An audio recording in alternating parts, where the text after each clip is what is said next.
En otros videos explicamos ya algunas categorías gramaticales. Decíamos que las categorías gramaticales es la clasificación de las palabras dependiendo de su función dentro de una oración. Ya vimos lo que son los sustantivos, los artículos, los pronombres, los adjetivos. También ya vimos qué son las conjunciones, qué son los adverbios y las preposiciones. En este video nos vamos a concentrar en los verbos. Un verbo es una palabra que puede representar acciones, como por ejemplo comer, estados de ánimo, como por ejemplo sonreír, o fenómenos naturales, como por ejemplo llover o nevar. Un verbo dentro de una oración va a ser parte del predicado. Más adelante vamos a estudiar el sujeto y el predicado dentro de las oraciones. Sin embargo, por ahora vamos nada más a subrayar que el verbo es la parte más importante del predicado de una oración. Es el núcleo del predicado. Y un verbo puede tener accidentes gramaticales. Un accidente gramatical se refiere al cambio que sufre una palabra para indicar el género, el número, que ya los habíamos estudiado en videos anteriores, el modo, el tiempo y la persona. En este caso, el género, el número, el modo, el tiempo y la persona que realizan una acción, que esta acción está representada por el verbo. Vemos que puede haber un género femenino o masculino. Decíamos que el número se refiere a singular o plural, singular cuando es uno, plural cuando son dos o más. El modo es la manera en la que se realiza la acción y puede ser subjuntivo cuando se expresa deseo con esa acción, indicativo cuando se expresa o se representa la realidad e imperativo cuando se expresa un mandato, una súplica, un ruego, etc. También el verbo puede cambiar o modificarse para expresar el tiempo en el que se hizo la acción y este tiempo puede ser pasado, presente o futuro. Y también el verbo va a cambiar o a modificarse para indicar la persona que hizo la acción. Cuando vimos los pronombres veíamos que había primera persona, segunda persona y tercera persona. Entonces, un accidente gramatical es la modificación o el cambio que sufre un verbo para indicar el modo, el tiempo, la persona que realiza la acción. Cuando un verbo cambia, se le dice que se conjuga. Pero primero vamos a ver ejemplos de los accidentes gramaticales. Bueno, decíamos que un verbo va a cambiar o a conjugarse para indicar la persona que hace la acción. Y esta persona puede estar tanto en singular como en plural. También cuando vimos ya los pronombres, vimos cuáles son los pronombres de primera persona, los de segunda persona y los de tercera persona. Entonces el verbo va a cambiar para indicar la primera persona. Por ejemplo, el verbo caminar en primera persona sería yo camino en singular y en plural nosotros caminamos.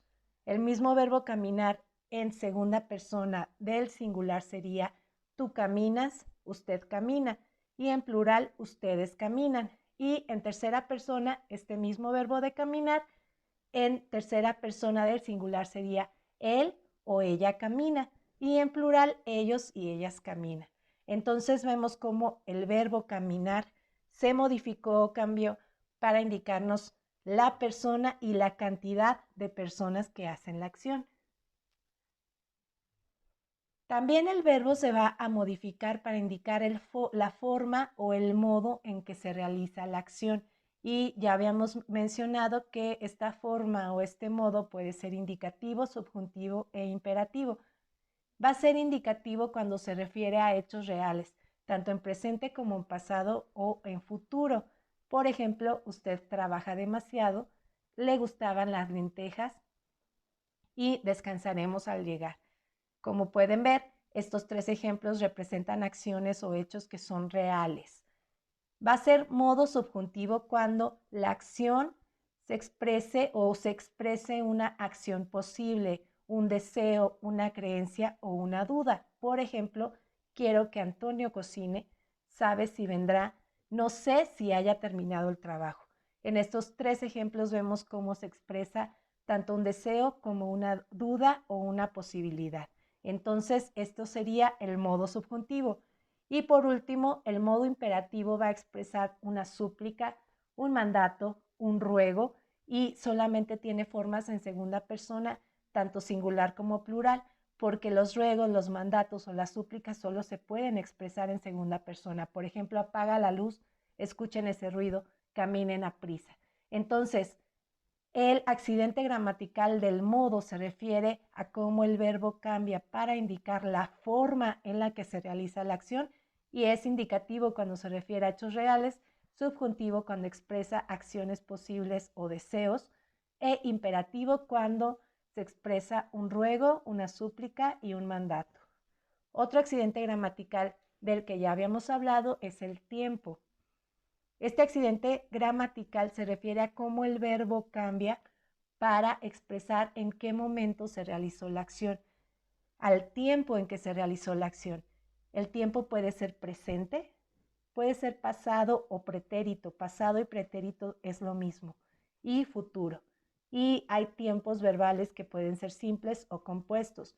Un tiempo verbal simple es aquel que con un solo verbo o una sola palabra se va a expresar una acción. Por ejemplo, canto, canté, cantaré.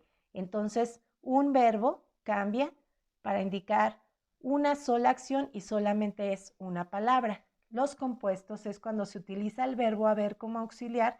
El verbo haber es el auxiliar y acompaña a otro verbo en participio que termine en ado, ido. Más adelante vamos a ver qué son los participios. Entonces, siempre que se unan dos verbos, en este caso el verbo haber con otro verbo, para expresar una sola acción, entonces estamos hablando de tiempos compuestos. Muy bien, decíamos pues que cuando el verbo cambia para indicar el tiempo, el modo y la persona que realiza la acción, a eso se le conoce como conjugación. Y tenemos aquí ejemplos con tres verbos. El verbo amar es el verbo original o el nombre del verbo y se modifica para indicar la persona. Por ejemplo, yo amo, tú amas, ella o usted ama. ¿Sí? Vemos pues cómo el verbo se modifica para expresar la persona, pero también el tiempo en el que se realiza la acción e incluso también el modo. El verbo comer se modifica o se conjuga de la siguiente manera. Yo como, tú comes, él, ella o usted come. Igual con el verbo vivir.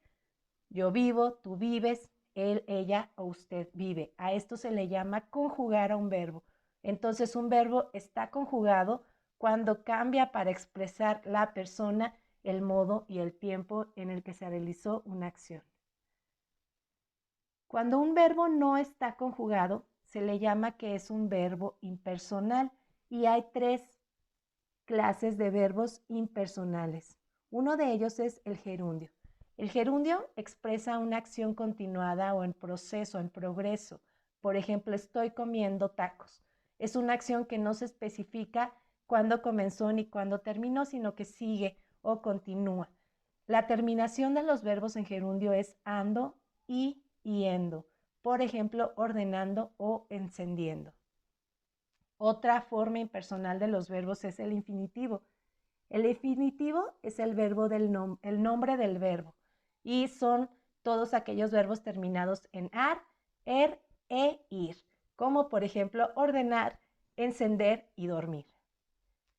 Y por último, el participio es la forma impersonal del verbo que expresa una acción ya realizada. Los participios, cuando son verbos regulares, terminan en ado, ido, y cuando son verbos irregulares terminan en dos, ocho. Ejemplos de verbos terminados en ado, ido tenemos calculado y temido, y ejemplos de verbos terminados en tos, ocho tenemos escrito, impreso y dicho. Entonces, las formas impersonales se llaman así porque son verbos que no están conjugados. Recuerden que decíamos que un verbo está conjugado cuando nos dice la persona, el tiempo y el modo en que se hizo una acción. Si yo, por ejemplo, digo ordenar, no estoy especificando ni cuándo, ni quién, ni cómo se hizo esa acción.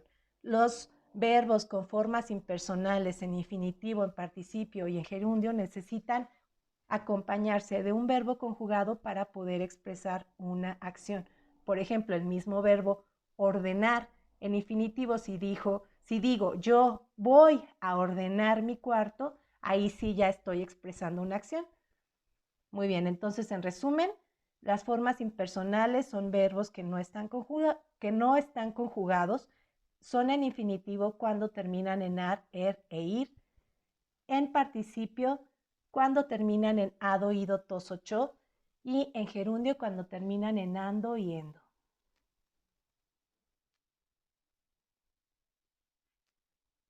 Cuando expresamos una sola acción utilizando más de un verbo, estamos hablando de una perífrasis verbal. Esta se da cuando dos formas verbales, un verbo auxiliar o un verbo en forma impersonal, se unen a veces mediante un nexo para expresar una sola acción. Entonces, como ya lo dije, cuando usamos más de una palabra para expresar una sola acción, estamos hablando de una perífrasis verbal. Por ejemplo, vamos a ir, son tres palabras que se refieren a una sola acción.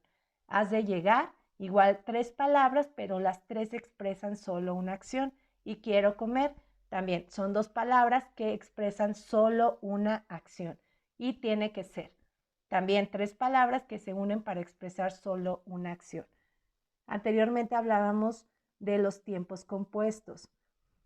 La diferencia entre un tiempo compuesto y una perífrasis verbal es que el tiempo compuesto a fuerzas tiene que tener el auxiliar haber junto con un verbo en participio. Recuerden que los verbos en participio son los que terminan en ado y en ido, así como en tos o cho. Entonces, un tiempo compuesto se combina del verbo haber únicamente con un verbo en participio. En cambio, la perífrasis verbal puede ser cualquier verbo, un grupo de dos o tres verbos que se unen por una preposición o cualquier otro nexo para expresar una sola acción. Esa sería la diferencia entre perífrasis verbal y un tiempo compuesto. Muy bien, en resumen, un verbo es una palabra que representa acciones, estados de ánimo o fenómenos de la naturaleza. Es una palabra que cambia o que se modifica, que se conjuga para indicarnos el tiempo, el modo y la persona que realiza esa acción. Si no puedes conjugar la palabra, entonces no se trata de un verbo, es otro tipo de palabra. Si la puedes conjugar para expresar tiempo, modo y la persona que hace la acción, entonces sí es un verbo.